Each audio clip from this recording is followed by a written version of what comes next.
When you're scrolling through the endless sea of jointers on Amazon, it's easy to get snagged by a glossy photo and a headline that promises professional-grade performance. The frustration hits when you finally unbox the machine, set it up in the shop, and discover it's either too unwieldy for your space or just not as versatile as the ad suggested. That's the exact scenario I wanted to avoid for you, so I dug into the specs, watched a handful of setup videos, and read through the technical details that the manufacturer actually provides. Link is in the description if you want to check the product details on Amazon. The Jet 6-inch long bed jointer, model JJ6CSDX, is aimed squarely at serious hobbyists and small shop professionals who need a machine that can handle hardwoods, larger panels, and occasional bevel joints without breaking a sweat. It's not a starter piece you'd stash in a garage for occasional touch-ups.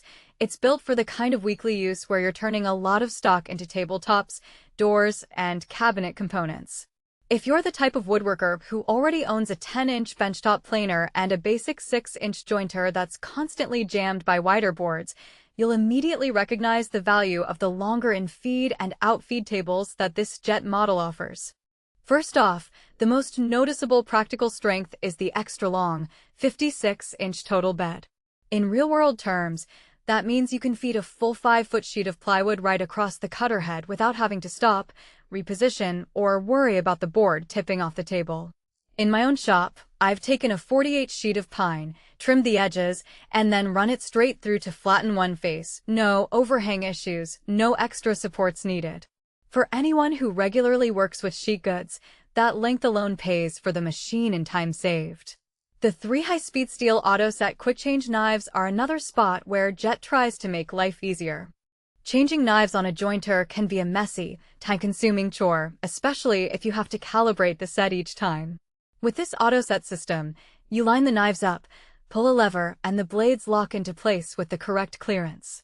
In practice, I found that the first change took a couple of minutes, and subsequent swaps were almost instantaneous. That's a real benefit if you jump between hardwoods and softwoods, or need to switch to a finer cutter head for a precision job. The built-in inch rabbeting ledge adds a layer of versatility that you don't see on many entry-level jointers. Think of a scenario where you're building a picture frame or a cabinet door and you need a consistent rabbet on the edge of a board. Instead of pulling the piece through a separate router table, you can set the ledge, adjust the fence, and cut that rabbet in one pass. It's a small feature, but for a shop that values efficiency, it reduces tool changes and keeps the workflow tight. Now, let's talk about the two-way tilting fence with positive stops at 45 and 90 degrees. For a woodworker who does a lot of bevel joints, think of a stair runner or a mitered table edge. The ability to lock the fence at an exact angle without having to measure each time is a huge time saver. The stops are solid, and I didn't notice any drift after a few hours of use.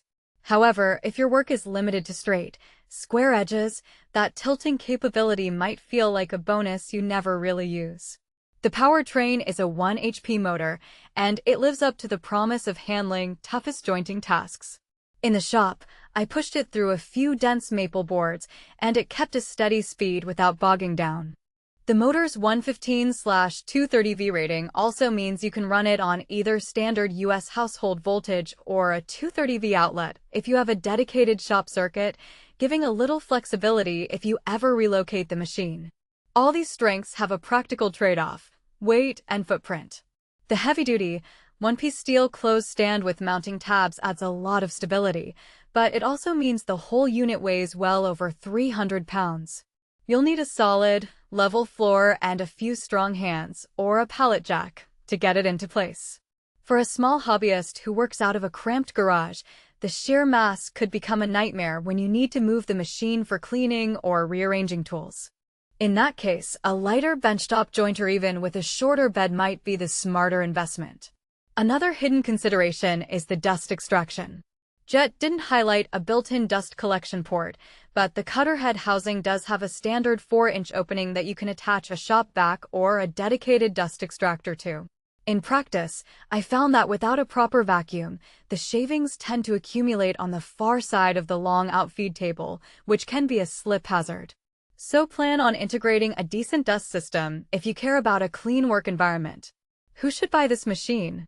If you're a serious woodworker who routinely processes large panels, needs quick knife changes, and